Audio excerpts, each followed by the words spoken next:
Buenos días a todos, les damos la bienvenida al segundo tema del módulo 4. En este capítulo veremos todo lo referente al diseño de estaciones de transformación de media tensión y a los servicios auxiliares de continua y alterna necesarios para el buen funcionamiento de la misma. Comenzaremos con el diseño de subestaciones de media tensión. El diseño de subestaciones se puede dividir en dos etapas: la ingeniería básica y la ingeniería de detalle. En la ingeniería básica, también llamada anteproyecto, se definen los aspectos esenciales de la obra y está formado por el esquema unifilar, los esquemas de principios lógicos, esquema de planta, cortes básicos de diseño a aplicar, especificaciones básicas, etc. En la etapa de ingeniería de detalle se ajustan en todos los valores y especificaciones técnicas de la ingeniería básica, y consiste en convertir la información de la misma en el diseño detallado de la subestación eléctrica. En la etapa de diseño se buscan los siguientes objetivos: confiabilidad, que implica la selección de equipos y tecnologías que garanticen un servicio prolongado y confiable; seguridad, que implica que la disposición física y el diseño eléctrico debe proveer la máxima seguridad para el personal de operación y para el servicio público; flexibilidad, que permite enfrentar las condiciones de emergencia, lo que exige una operación que aproveche al máximo la capacidad del equipamiento. Continuando con los objetivos buscados, mencionamos la simplicidad, que significa que la instalación nos brinde una máxima protección, facilite los ensayos y requiera un mínimo de instrucciones para los operadores. La normalización, que nos permite hacer un máximo uso de los equipos y construcciones intercambiables para minimizar repuestos y simplificar el mantenimiento. Y por último, costos, es decir, minimizar la ecuación costo de inversión más costo de operación y mantenimiento. Algunos de los objetivos son contrapuestos, por los que hay que tomar soluciones de compromiso. Dentro de la ingeniería básica, debemos definir la potencia de diseño de los diferentes equipamientos e instalaciones. Dadas las necesidades de potencia actual y previsión de ampliaciones futuras, se determina la potencia de diseño. Normalmente se presentan dos previsiones: a mediano y a largo plazo. Dependiendo de la facilidad de sustitución de algunos equipos, es recomendable diseñarlos para la carga de mediano plazo y otros a largo plazo. Los transformadores de potencia, dado que pueden ser sustituidos en el tiempo y que al retirarlos cuentan con vida remanente, pueden los mismos además ser reinstalados. Usualmente son diseñados para el mediano plazo. No así el dimensionado de barras y equipo de media tensión, dado que si se presenta por crecimiento de la demanda la necesidad de sustitución, los mismos no pueden ser reutilizados y la instalación de la nueva barra, por ejemplo, prácticamente tiene el costo de hacerla nueva, por lo que se diseñaría para la demanda de largo plazo. El anteproyecto incluye el dimensionado de los equipos, la definición de las obras civiles necesarias y la confección del pliego de especificaciones. En la etapa de definición del dimensionado de los equipos, hay que dimensionar, dada la potencia nominal y las corrientes de cortocircuito, los equipos de media tensión, interruptores, seccionadores, transformadores de medida, transformadores de potencia, cables de media tensión, descargadores, protecciones, celdas, etc. En la etapa de definición de obras civiles se fijan dimensiones máximas de los edificios y el anteproyecto de todas las obras civiles, así como las servidumbres necesarias para los tendidos aéreos. Por último, la eventual confección del pliego de especificaciones de adquisición de equipos de tendidos y o montajes. La ingeniería de detalle está integrada por planos, planillas, croquis, memoria de cálculo, especificaciones técnicas en forma y con alcance tal que permitan realizar a un tercero, como puede ser un contratista, todos los trabajos detallados. El proyecto constructivo de las instalaciones es un trabajo multidisciplinario que incluye temas de ingeniería eléctrica, ingeniería mecánica, ingeniería civil y arquitectura. El proyecto de detalle incluye esquemas unifilares, esquemas funcionales de comando, protección y enclavamiento, en el caso de las estaciones, disposición de los equipos, dimensiones del edificio y obra civil, en general, canales para cables de potencia, canales de control, etc. Ubicación de tableros, paneles, celdas dentro de los edificios, planilla de borneras y cableado de paneles, si no son adquiridos completos, es decir, si no se compra el panel ya prefabricado, cableado entre cableros, mallas de tierra, especificaciones técnicas de construcción, provisión y montaje, planimetría de líneas aéreas, vértices, suspensiones y anclajes y postaciones de líneas aéreas. Los documentos que se emiten en la ingeniería de detalle son planos, memorias de cálculo, especificaciones técnicas y planilla de materiales. En lo que refiere a las especificaciones técnicas, las mismas deben determinar en forma clara cómo realizar técnicamente las tareas a cargo del contratista o cómo se debe ejecutar la provisión de los equipos. El proyectista debe determinar qué normas deben cumplir los diferentes equipos. Las mismas deben ser claras y se recomienda separarlo en los siguientes puntos como mínimo: objeto, alcance, características generales, características particulares y ensayos. Los locales y edificios donde se ubicarán los equipamientos de su transmisión y media tensión, en caso de que las instalaciones sean interiores, deben ser concebidas y realizadas de manera tal de permitir al personal de operación y mantenimiento circular e intervenir con seguridad y agilidad dentro de las mismas para cumplir sus obligaciones de acuerdo a las circunstancias en cualquier punto de la instalación. Los edificios o locales deben ser perfectamente delimitados y disponerse límites de forma tal que impidan el acceso accidental y dificulten severamente el acceso de animales y de las personas ajenas al servicio. Está prohibido la instalación de conducciones de agua, saneamiento, calefacción y vapor en el interior de dichas subestaciones, así como el depósito de materiales inflamables y no inflamables. La red general de alcantarillado, si existe, deberá estar situada en un plano inferior al de las instalaciones eléctricas subterráneas, pero si por causas especiales esto no fuera posible, se adoptarán las disposiciones adecuadas para proteger a esta de las consecuencias de cualquier posible filtración, debiéndose implementar además un sistema de desagote. Veremos ahora algunos consejos y cálculos para la ubicación de los transformadores. Los transformadores de aceite para uso interior o intemperie no requieren protección especial contra el efecto de agentes atmosféricos, como son la lluvia o el viento. Los transformadores de aislación seca, sin embargo, deben ubicarse siempre en locales secos y de uso interior. Si se instalan transformadores con refrigeración natural en ambientes interiores, se debe prever aberturas de aireación por encima y por debajo del transformador de dimensiones adecuadas, diseñadas para la disipación del calor mediante aireación natural.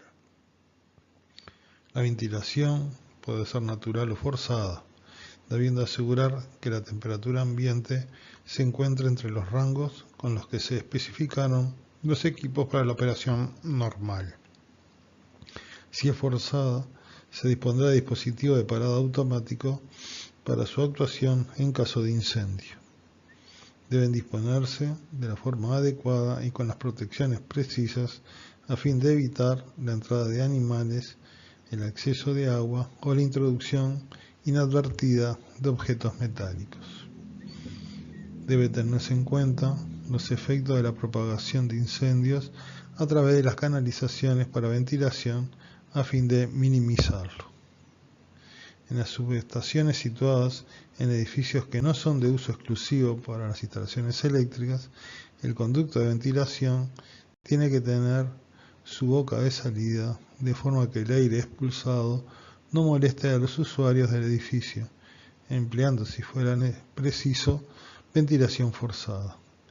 Los sistemas de ventilación forzada, permanentes o móviles, deben tener en cuenta la completa evacuación de humos del interior. Veremos a continuación algunas recomendaciones para la ventilación natural de un transformador en un recinto cerrado. Para la misma dependen del área de las aberturas de entrada y salida del aire, así como la diferencia de alturas entre las mismas. El concepto que se introduce es la resistencia empírica R, siendo la misma la suma de R sub 1 y del cuadrado de M por R sub 2, siendo M la relación entre las áreas de entrada y salida y R1 el coeficiente de aceleración y resistencia en el canal de entrada y R2 el coeficiente de aceleración y resistencia en el canal de salida. Los valores de resistencia total se obtienen de sumar las diferentes resistencias en serie por donde circulará el aire. La aceleración siempre es igual a 1. Y por ejemplo, un codo de 90 grados tiene una resistencia de 1,5 y una rejilla de láminas entre 2,5 y 3,5. Calculemos R en este caso particular. La entrada tiene una rejilla de alambre y un cambio de grado de dirección, y la salida una rejilla de láminas, siendo el canal de salida 10% mayor que el de entrada. Resulta entonces, haciendo las cuentas, que M es igual a 0,83 y el R se obtendría un valor de 5,7. En la fórmula de la pantalla se relacionan todas las magnitudes asociadas al efecto. Podemos ver la potencia de pérdida del transformador, la variación de temperaturas admisibles, etc. Se presenta un ejemplo de cálculo donde se determinará cuál es la sección de entrada mínima para lograr que la temperatura no varíe más de 10 grados Kelvin con las pérdidas del transformador de 10 kilovatios, sabiendo que la diferencia de alturas entre la entrada y salida de aire es de 6 metros y que la resistencia es igual a 5,7. Como se ve desarrollando la fórmula que se presenta en la diapositiva, la sección de entrada a sub 1 tiene que ser como mínimo 0,9 metros cuadrados. Comenzaremos a desarrollar los servicios auxiliares que son necesarios instalar en una subestación de media tensión para lograr un buen funcionamiento de la misma. Los servicios auxiliares son la fuente de energía que alimentan los equipamientos que se encuentran instalados en las subestaciones y estaciones de transformación. Las necesidades de energía requieren satisfacer distintas exigencias. Por un lado, tenemos las alimentaciones no esenciales que pueden faltar por tiempo prolongado sin afectar el servicio, y también las alimentaciones esenciales que no pueden faltar sin comprometer el servicio. Para satisfacer estas necesidades, normalmente se adoptan distintas fuentes de alimentación. Corriente alterna de la red pública o de un transformador MTBT, corriente continua seguras, dadas por un banco de baterías, es decir, una fuente independiente de eventos externos, una corriente alterna proveniente de UPS o corriente alterna proveniente de generadores autónomos. Cuando existan sistemas de protección secundaria no autoalimentados y un sistema de control, señalización, supervisión y mando a distancia de las instalaciones eléctricas media tensión, en general se alimentarán por una fuente segura. Esta fuente segura se dispone a partir de baterías de acumuladores o bancos de baterías asociados con su cargador alimentado por corriente alterna, dispuesto en forma exclusiva para este fin, es decir, permanentemente conectado.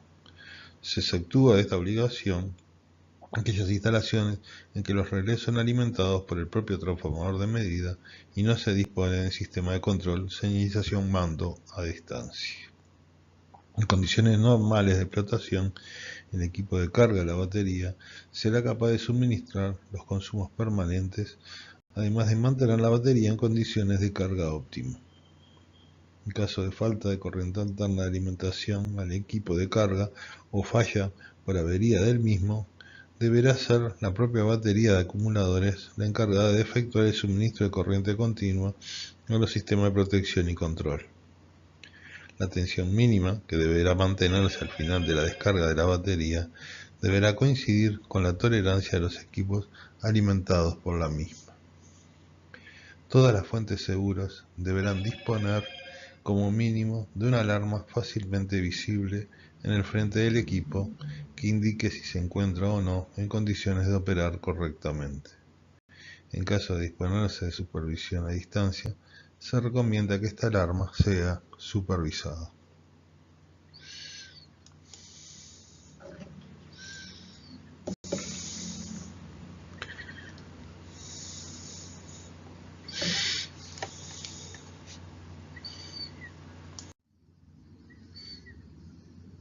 Las tensiones nominales de corriente continua normalizadas son 12, 24, 48 y 110 voltios. Las citadas tensiones nominales son utilizadas como referencia a efecto de definir el número de elementos de la batería y la tensión de flotación del equipo de carga. Se recomienda el uso de tensiones iguales o superiores a 48 voltios.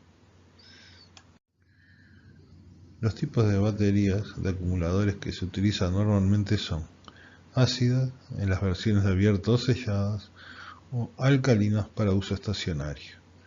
En cualquier versión no se admite la conexión de bancos de baterías en paralelo.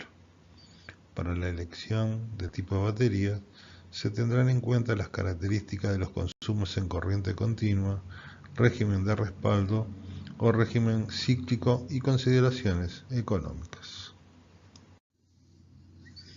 Cuando la batería de acumuladores no despida gases corrosivos o inflamables en cantidades peligrosas, como son las del tipo alcalina, las ácidas selladas o las ácidas de baja tensión y capacidad, se podrán emplazar en locales destinados a otros fines, siempre y cuando estén debidamente ventilados. En todos los casos, las baterías deben instalarse en el interior de un recipiente identificado que oficie de protección ambiental. Estos recipientes podrán llevar o no incorporados los equipos de carga, pero en caso de no estarlo, deberán montarse en forma inmediata a las baterías, de tal forma que sea fácilmente identificable la ubicación de la fuente segura. Cuando las baterías despidan gases corrosivos o inflamables en cantidades peligrosas, se tendrán en cuenta las siguientes consideraciones.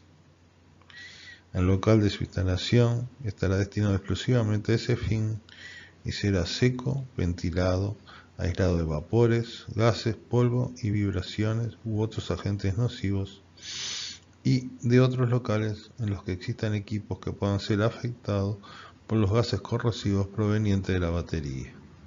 El piso del local deberá preverse con una pendiente tal que ante un derrame del electrolito se facilite su lavado con agua abundante. En el interior del local debe existir una toma de agua y una ducha para uso ante accidentes por derrame o contacto con el electrolito. La puerta de acceso al local deberá abrir siempre hacia afuera.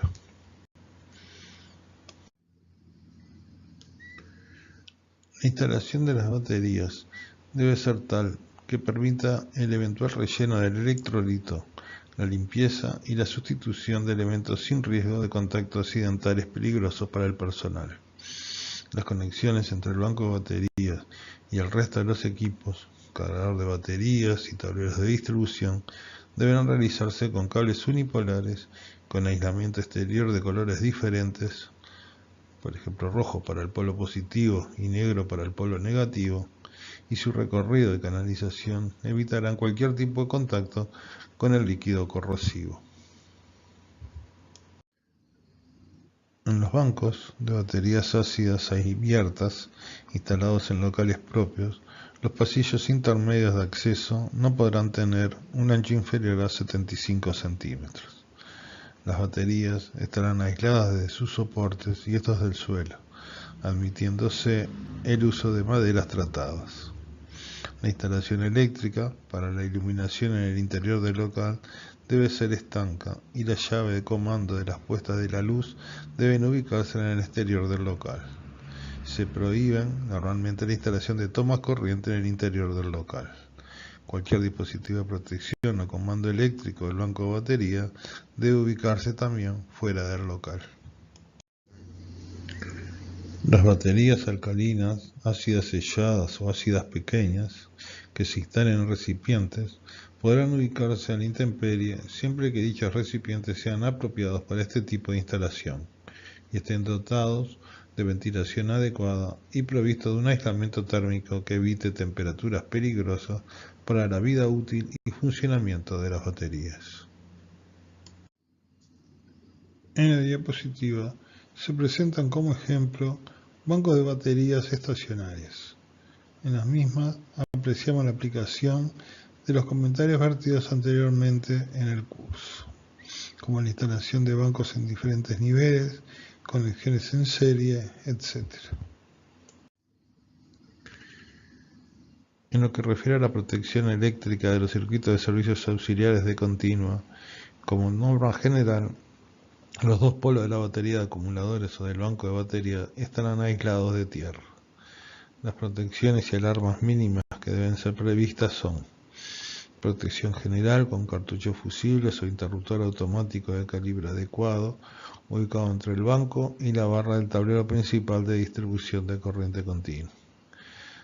Detector de tierra en la barra del tablero general o principal de distribución con alarma. Todos los circuitos que salen de la barra principal deben ser protegidos y comandados con interruptores automáticos, no aconsejándose el uso de fusibles. Alarma de falta de alimentación de batería.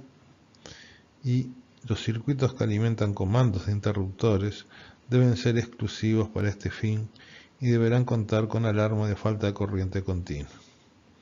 Se exceptúa la obligatoriedad de la provisión de las alarmas indicadas en el punto anterior en instalaciones de continua con tensiones nominales de 12 voltios y de baja capacidad. Los bancos de baterías estacionarias necesitan contar con un cargador de baterías que mantenga las mismas con un nivel de carga óptimo para el funcionamiento normal cuando sea necesario respaldar los circuitos desde las baterías estacionarias. El equipo está conectado directamente a los bornes del banco de baterías con sus protecciones adecuadas. El régimen de funcionamiento será el de flotación. Tiene que ser de uso exclusivo para alimentación de las baterías de la fuente segura y en todos los casos se exige además que el régimen de flotación debe ser capaz de mantener la tensión de flotación en bornes de la batería con una variación menor a más o menos 1% para una variación de tensión alterna del cargador de hasta un 10%. El cargador debe tener la capacidad de suministrar una corriente igual a la autodescarga de la batería más el consumo permanente de la carga que alimenta la fuente segura. El factor de rizado máximo en cualquier condición de carga será el exigido por los equipos alimentados por la fuente segura.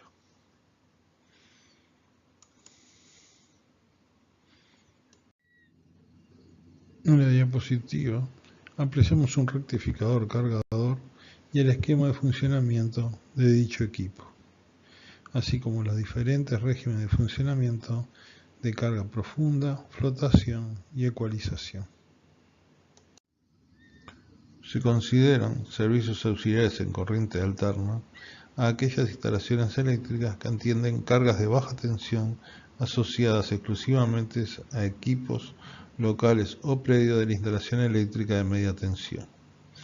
La instalación eléctrica de baja tensión de los servicios auxiliares será alimentada en forma exclusiva y única por un tablero general, y este a su vez será alimentado a través de un interruptor automático de comando y protección general desde las barras principales de baja tensión de la instalación de baja tensión, en aquellos casos en que no se cuente con transformador de servicios auxiliares exclusivo. La alimentación en corriente alterna podrá, a criterio del proyectista, ser clasificada en dos categorías: grupos esenciales y grupos no esenciales. La alimentación esencial debe estar disponible permanentemente sin interrupción, mientras que la alimentación no esencial podrá tolerar interrupciones. A continuación, veremos cómo dimensionar las barras de una estación o centro de transformación. El procedimiento que veremos para dimensionarlas es independiente de la tensión de las mismas, es decir, que puede ser utilizado también para dimensionar barras de tableros de baja tensión. La denominación general de barras identifica las barras propiamente dichas de la subestación. Se denomina derivación a las conexiones entre barras y equipo, y la denominación de conexión a lo referente entre equipos y líneas. Para el dimensionado de las barras se deben considerar las condiciones dieléctricas, mecánicas y térmicas. Las barras pueden implementarse con conductores rígidos, como pueden ser barras macizas o tubulares, o mediante conductores flexibles, es decir, cables compuestos por alambres. Los materiales más comúnmente utilizados en barras son el aluminio y el cobre, y para cables el cobre, aluminio, aleación de aluminio y aluminio con alma de acero. Las barras de subestaciones intemperie normalmente son realizadas con cable. A continuación veremos el dimensionado de barras de subestaciones rígidas, cilíndricas o rectangulares. Para el dimensionado de las barras es necesario determinar la sección de la barra, así como la determinación de los apoyos. Para determinar la sección de la barra se debe definir la sección de la barra conductora, la cual debe ser apta para transportar la corriente máxima permanente que soporten las condiciones ambientales en el lugar de la instalación. Adicionalmente, la barra debe soportar los esfuerzos electrodinámicos entre fases que se ven sometidos frente a cortocircuito. Los apoyos o aisladores portabarra deben soportar los esfuerzos electrodinámicos entre fases a que son sometidos durante el pasaje de una corriente de cortocircuito por la barra. Para dimensionar la barra por intensidad se utilizan tablas, las cuales se presentan en estas diapositivas y en las próximas, donde figura, según las dimensiones de la misma y de la naturaleza, cobre o aluminio, cuál es la corriente admisible.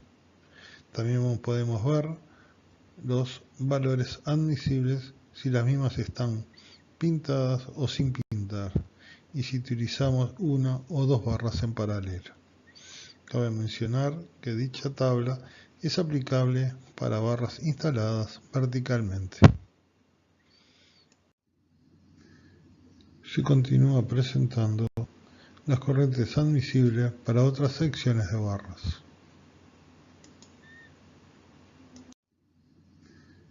Se continúa presentando las corrientes admisibles para otras secciones de barras.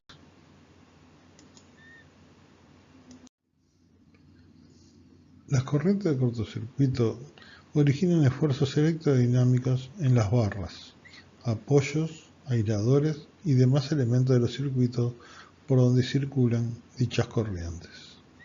La determinación de estos esfuerzos resulta fundamental para dimensionar y seleccionar equipamientos, barras, aisladores de apoyo y distancias entre apoyo. La máxima fuerza a que se ven sometidas las barras por el pasaje de una corriente de cortocircuito con aisladores separados 1 metro se presenta en la Fórmula 1. Dicho valor se llega utilizando las leyes de Biot-Savart y de Laplace. El documento que se publicó como material adicional explica para los que están interesados en el tema cómo se llega a dicha fórmula. En una red trifásica, los mayores esfuerzos electrodinámicos se dan con el pasaje de una corriente de cortocircuito trifásico. Vemos que el valor de la fuerza depende de un factor K, que es el factor de asimetría de la corriente de cortocircuito. Un valor utilizado normalmente para K es 1,8. En la fórmula 2 se presenta la fuerza a la que es sometida una barra con separación entre ellas de un valor D y los soportes de las barras separados a una distancia L. La unidad de valor resultante de la fuerza es en Newton y la corriente se expresa en kiloamperes. Una vez que se cuenta con la corriente de cortocircuito trifásico, dada la separación de las barras y la separación de los aisladores de apoyo, se calcula la fuerza F sub E. Luego, para determinar el aislador de apoyo, es necesario elegir uno que soporte una fuerza máxima lateral F sub A que sea mayor al doble de F sub E. En caso de que no se dispongan de aisladores de apoyo que soporten dichas exigencias, se podrían separar las barras para que los mismos cumplan los requisitos. El otro circuito para dimensionar una barra, además de la corriente nominal que circulará, es la verificación que soporte el esfuerzo de tracción cuando circula por ello una corriente de cortocircuito.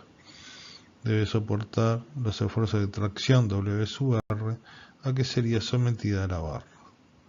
Primero veremos para una barra el momento resistente W sub X, que el mismo depende de la geometría de la barra. Podemos observar el valor de W sub X para una barra rectangular y para una circular. Vemos también que para una barra rectangular el momento resistente W sub X depende de si la barra está situada horizontalmente o verticalmente. De las fórmulas presentadas, se verifica que la misma barra instalada horizontalmente cuenta con un W sub X mayor que instalada verticalmente. En la diapositiva se muestran para diferentes dimensiones de barra cuál sería su valor de W sub X en posición de las mismas horizontal y vertical. En la diapositiva se muestra el valor W sub R correspondiente al esfuerzo de tracción que se origina al pasar la corriente de cortocircuito por la barra. El valor de W sub R depende del factor de instalación, siendo 1 si es alterna y 2 si es continua. Del factor beta, que puede ser 1 o 0,73 según los apoyos, como podemos ver en la figura. Del esfuerzo de flexión máximo admisible para el material, de la fuerza F sub E calculada anteriormente y de la longitud entre apoyos. Para un buen diseño se tendría que verificar que W sub X sea mayor que W sub R, es decir, que la barra soporte un esfuerzo de tracción mayor que el que se originará frente al defecto. Vamos a ver un ejemplo de dimensionamiento y cálculo de barras. En este ejemplo dimensionaremos un sistema de barras rectangular de cobre para un sistema de 6 kV que alimenta un transformador de potencia de 1 MVA y en cuyo nodo la corriente de falta es de 16 kA. Además tenemos como dato que la separación entre apoyos es de 1 metro y que los aisladores de apoyo con que se cuentan soportan una fuerza máxima de 8 kN. Utilizando la fórmula de F sub E vista anteriormente y dado que la misma tendría que ser menor a 4 kN, es decir 8 kN dividido 2, calculamos la distancia mínima de separación entre barras. La distancia mínima es de 7 centímetros, por lo que podemos utilizar 10 centímetros para el diseño, es decir 0,1 metro. Para dicha distancia nos resulta un esfuerzo F sub E igual a 2,87 kN.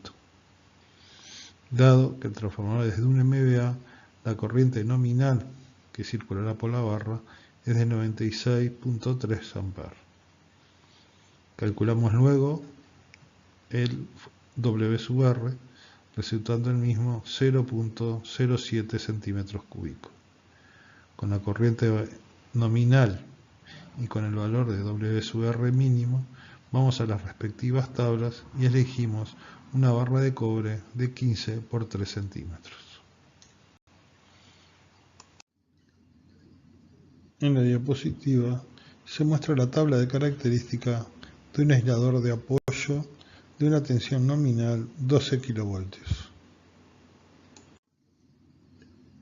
A continuación, veremos algunas recomendaciones sobre las distancias que deben guardar los bornes energizados de los equipos de potencia para proteger a los operadores y cualquier tercero contra contactos directos. Comenzaremos con consideraciones generales para el diseño de la instalación. La misma debe ser tal que evite todo contacto accidental con partes activas y prevenga el acceso fortuito a las zonas de peligro cercanas a partes activas, pero teniendo en cuenta las necesidades de acceso a las mismas por el personal de operación y mantenimiento. En consecuencia, se debe prever la fijación de distancias de seguridad con zonas de protección permanente. Con el fin de lograr las mismas, las protecciones contra contactos directos se pueden clasificar en protecciones con recubrimiento, protecciones por barreras, protecciones por obstáculos y protecciones por fuera de alcance.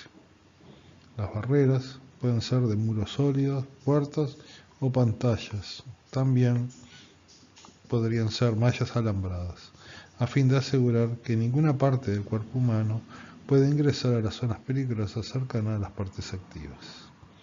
Los obstáculos de protección pueden, por ejemplo, ser coberturas, rieles, cadenas y cuerdas, así como muros, puertas o pantallas que no pueden considerarse como barreras de protección.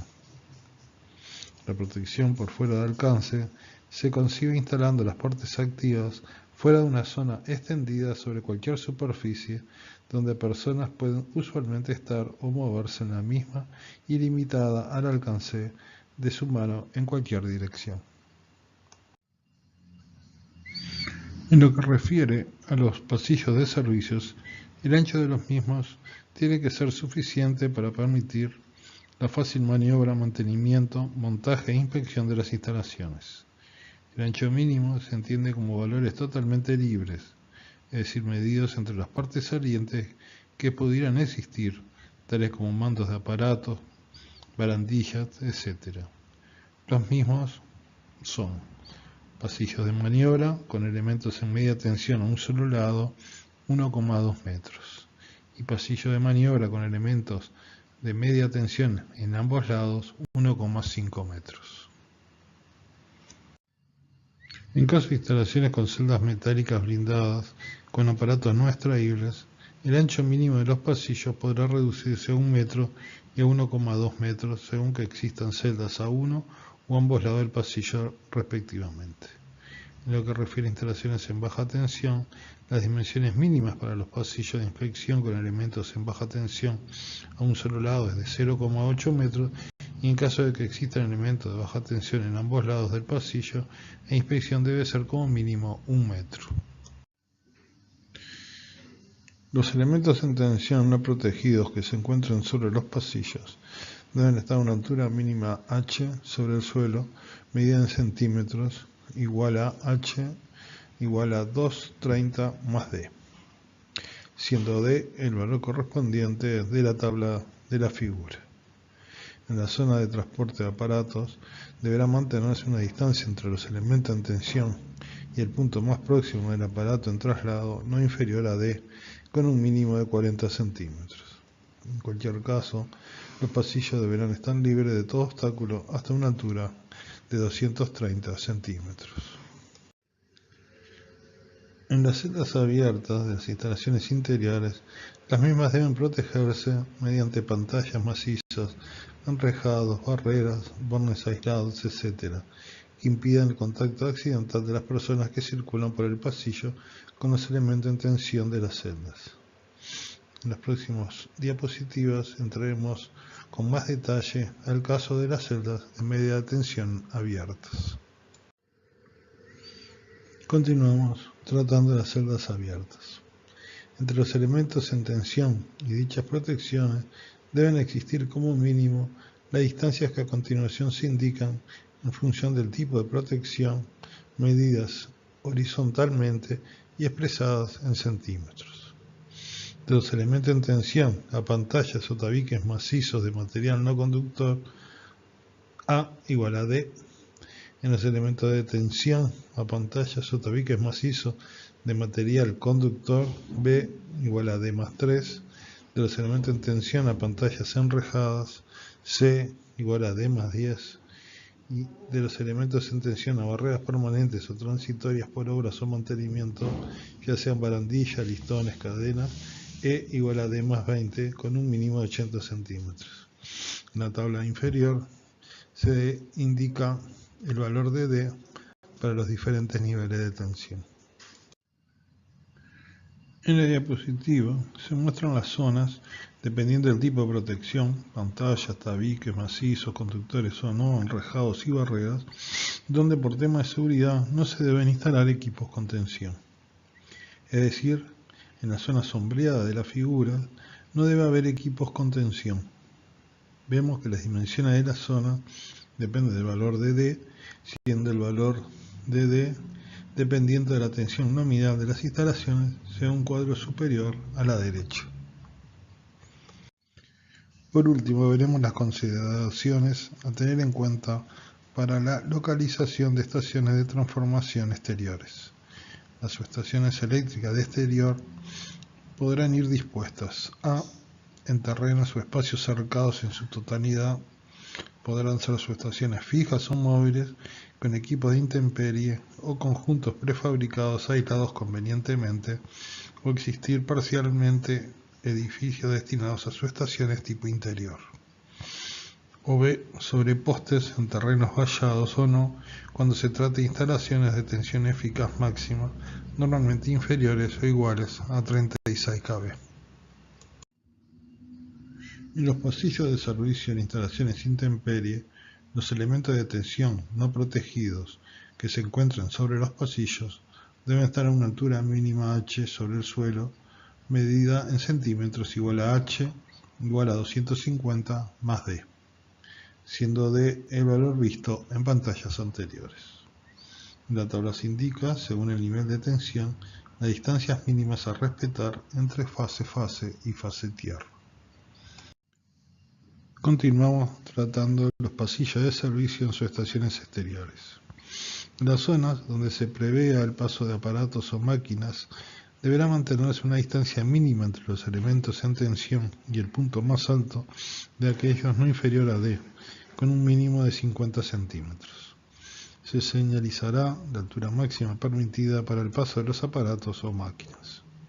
En cualquier caso, los pasillos de servicio estarán libres de todo tipo de obstáculos hasta una altura de 250 centímetros sobre el suelo. En zonas accesibles, que no incluyen pasillos, cualquier elemento en tensión estará situado a una altura mínima sobre el suelo de 230 centímetros. A estos efectos se considerará en tensión la línea de contacto del aislador con su zócalo o soporte si éste se encuentra puesto a tierra. Si la altura sobre el suelo de la línea de contacto del aislador con su zócalo puesto a tierra es inferior a 230 centímetros, no podrán establecerse pasillos de servicio, a no ser que se disponga un sistema de protección situado entre los aparatos y el cierre exterior. En la diapositiva vemos las distancias según el tipo de protección que se deben respetar para asegurar el trabajo en dichas instalaciones. Vemos que la zona sombreada corresponde al espacio donde no debe haber ningún equipo energizado. Las distancias según el nivel de tensión están representadas en la tabla. Estamos finalizando el presente tema. Nos encontramos en el último tema del módulo. Quedamos a las órdenes frente a cualquier duda o ampliación. Los invito a participar en el foro. Gracias por su atención.